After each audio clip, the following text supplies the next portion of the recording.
Hey you beautiful people, how's it going? And welcome to a new video. A lot of people have requested this one, guys. It's the Strength Stacker Cyclone Battlemage Occultist that I've been playing through 3.16. It's a very cool build. It's not mega super expensive for an endgame build. It is 90 exalts, my current version. There is a budget version available, which is around 20x to get going.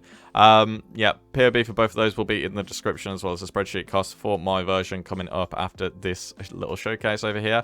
But yeah, the build's capable of doing the feared. It's capable of Nemesis free farming. If you have a headhunter, it's very comfortable. Because we have Explode for free as well. So yeah, overall solid build, really enjoying it. I'll let you see the showcase and then we'll get to the video, the guide. So yeah, catch you in a sec, guys.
Okay guys, so getting into the cost of my build first and foremost, 1x being 147c at the time of recording. My build in total cost 90.2x. Now that might seem like a lot, but this is an endgame build. There's not much more I can do to upgrade my build.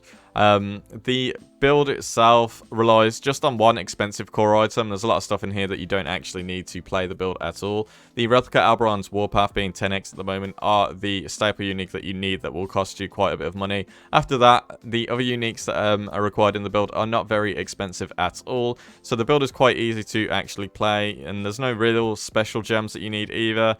You can drop all of these on a budget version as well, saving you 20 exalts, and then just a few things with jewels that you could drop as well if you're dropping these as well. So in total, to get this build going, you need around 20x, and that is simply because the boots are 10x. But yeah, aside from that, build itself, not very expensive.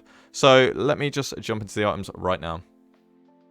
Okay guys, so let's just quickly talk about the build very quickly. We are stacking strength, as much strength as possible, which gives us the melee fizz damage buff over here. Then we have the Iron Fortress, which makes the damage do 3% instead of 1. So that is a big buff over there. We then take Iron Will, which makes the damage bonus apply to all spell damage. And then we use Battlemage's Cry, which makes the increases and reductions to spell damage also apply to attacks up to a maximum of 150%. Which basically when you press Battlemage's Cry, you get huge DPS, if you can see over here. So 497k with the Battlemage's Cry effect up, and then when it ends, 88k DPS over there.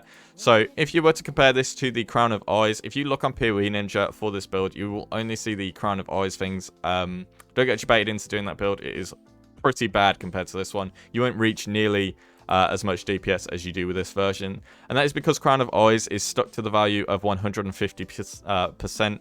Whereas Battlemage's Cry, although it says 150% max over there, you can increase the buff effect and make it insanely strong. So if you look at mine right now, I have 73% increased buff effect on my Battlemage's Cry, which then means that it goes up to a maximum of 259%.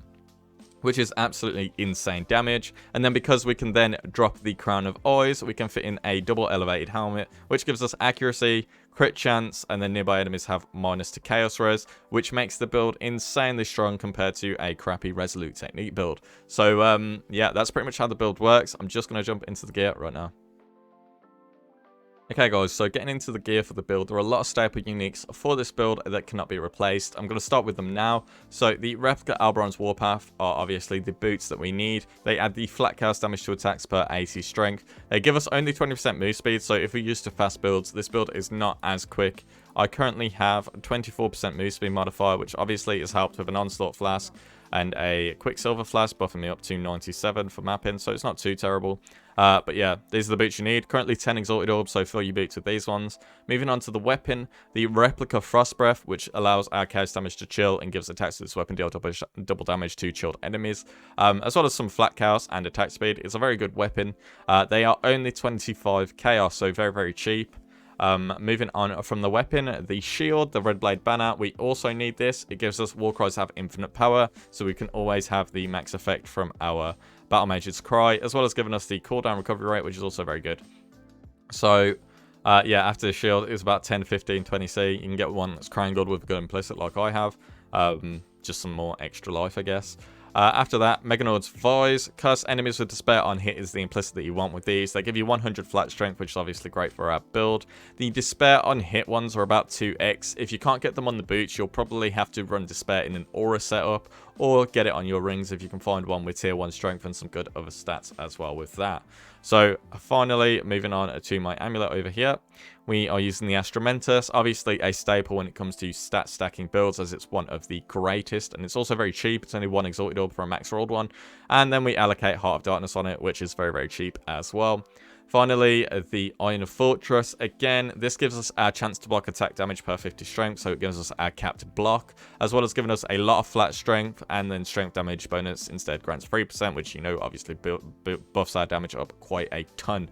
And then it also gives you 10% reduced move speed, making you a bit slower, so yeah, that's not very cool. But yeah, after that, that's it for the uniques in the actual build over here. Then I am using a synthesized belt with the increased strength. These are about 2-3x for a max rolled one, and then you just get the Essence of Rage, you know, the deafening Essence of Rage, and slap it on so you get something you're happy with. My max life roll sucks on this, but at the time that I made this belt, I was having difficulty with my resistances, so I'll just sell for that. It's pretty nice. And then moving on to the rings. You're going to want 2 rings over here with tier 1 strength, hopefully some life, maybe some res, but you're going to need an open prefix so you can craft these channeling skills have -3 to total mana cost, because your Cyclone will cost mana in this build. Mine costs 1 mana now, which is bearable for maps, making me not need a mana flask. If I use a Headhunter, I actually still need a mana flask, so I actually drop one of these, just because of the sheer attack speed that you get from the Headhunter, making your mana drain quite quickly, so just bear that in mind. But yeah, you need 2 open prefixes. The rings that I have, just life, strength, and then res, as you can see. And over here, strength, life, res. And I managed to get this one up off a just a random jun off the floor, which was very, very convenient, giving us the minimum frenzy charges as well, which also gives me frenzy charge generation for mapping. So that's very, very cool. And then finally, the most expensive item in your actual build, if you get this far, it is a Royal Burgonet with 15% increased Battlemage's Cry buff effect. And then you elevate the gain accuracy rating equal to your strength to get the crit chance, and then you don't really have to elevate the chaos. You can if you want. I never bothered because my equal to strength one took me 4 tries, which was very, very annoying. And then yeah, you just merge them together with an Awakeners or Bob's your Encore. There you go. Double suffix. Hope you get a good suffix. I got tier 1 fire, which is actually insane. Open prefix and a little bit of rarity in there for the you know, the old tower farming strategy.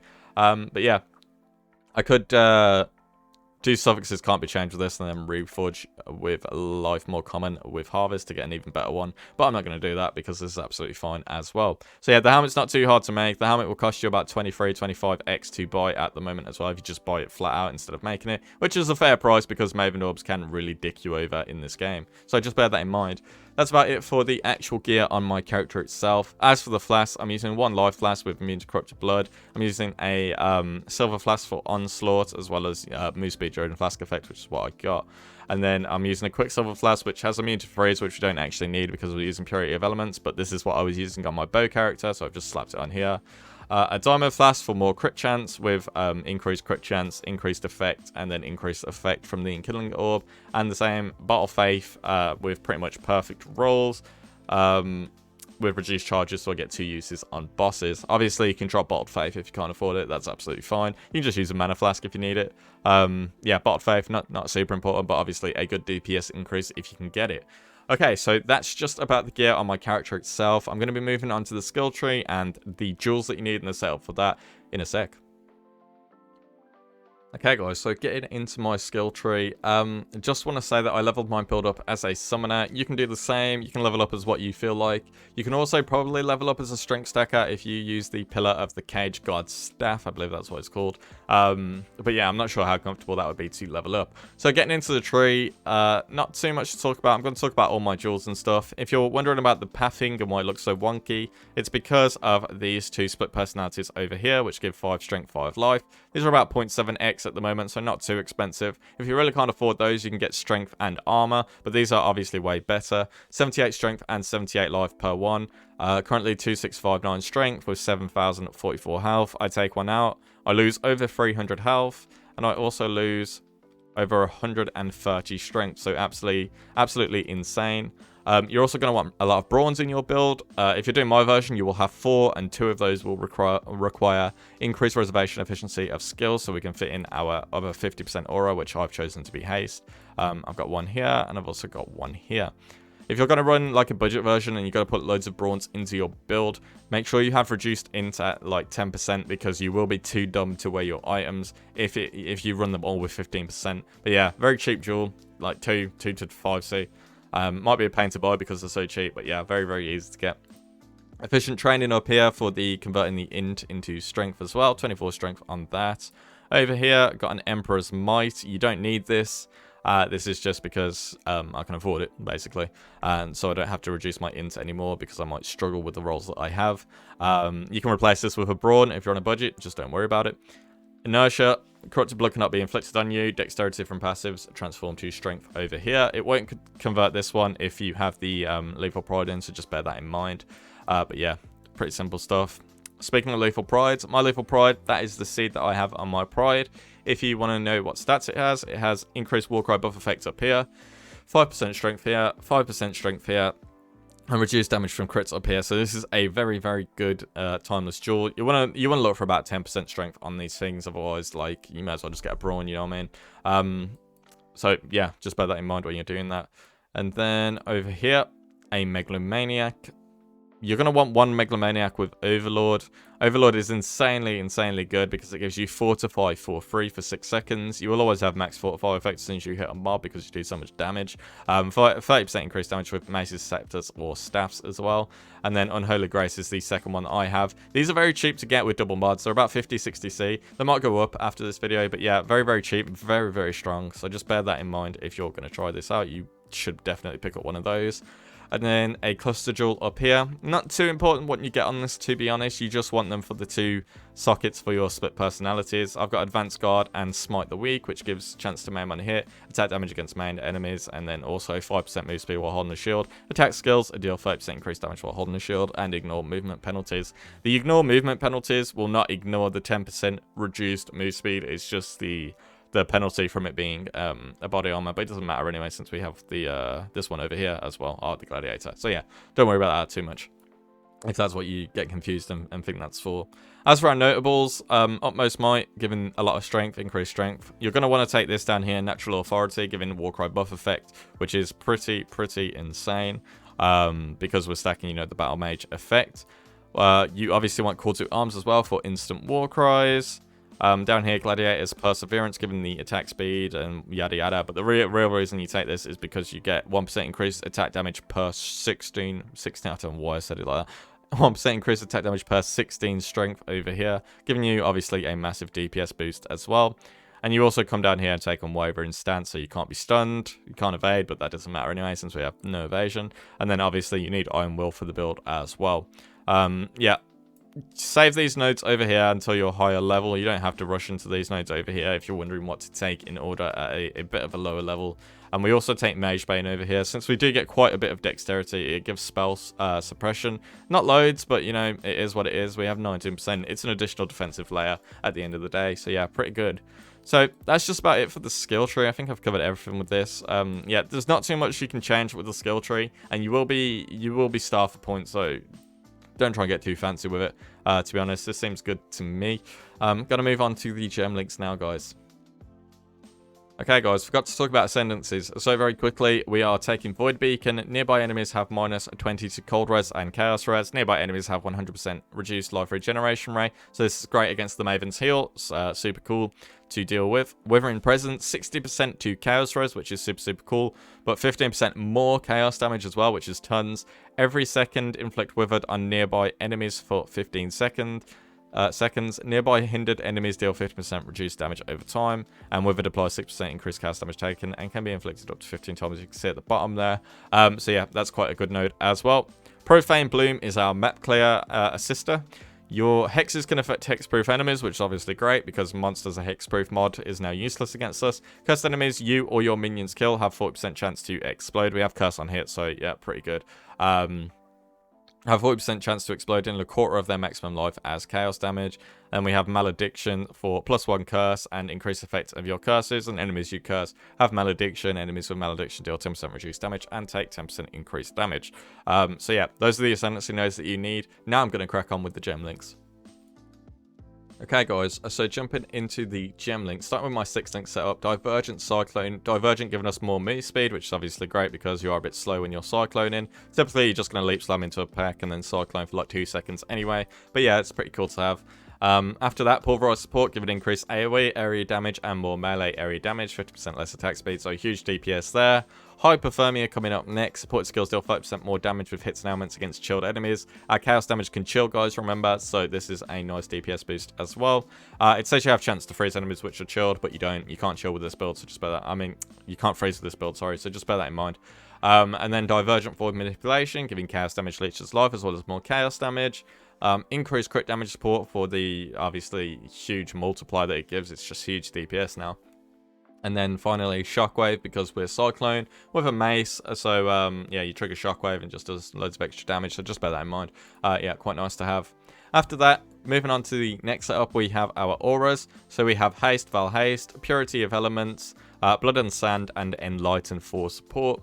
If you cannot afford Enlighten 4 and 2 increased efficiency jewels, then you can't run this setup, and instead, alternatively, you should run Blasphemy and Despair as an aura, saving a slot on your glove implicit or your rings. If you do that, you should get some gloves with attack crit implicit, which are very cheap, about 40-50C. So yeah, just bear that in mind. If you can't afford the Enlighten, that's definitely a setup that you should go for.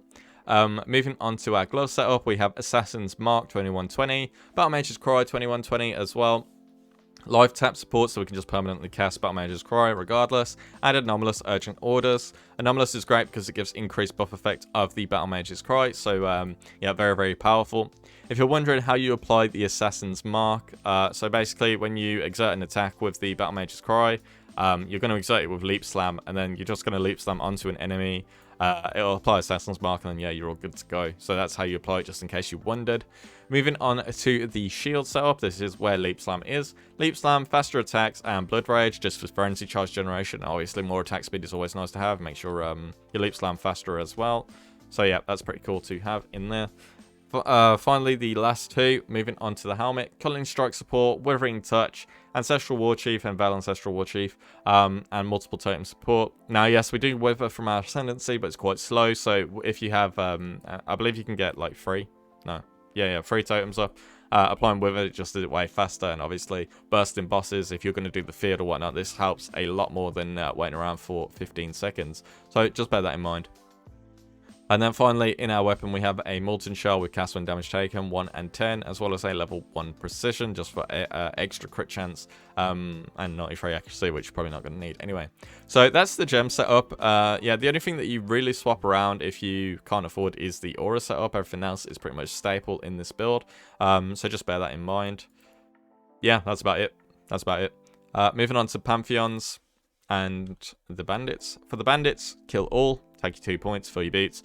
For the Pantheons, I'm using Lunaris and Solaris swapping around over here. Solaris obviously for bosses, Lunaris obviously for mapping. And then I'm using Soul of Abrath at the moment, just for the unaffected by burning ground, because I was doing them with quite a few maps and it was just really annoying me. But you should use Soul of Roughcall as well, which gives you additional fizz damage reduction as well, because fizz damage reduction is pretty good. So that's just about it for the guy. If I've missed anything, if you have any questions, feel free to hit me up on Discord, hit me up on YouTube. I always reply. I always try to reply as long as I see the message. So yeah, Hope you enjoy it, guys. Hope you like the build. Have fun. I will catch you guys on the next one. Take care, guys. Goodbye.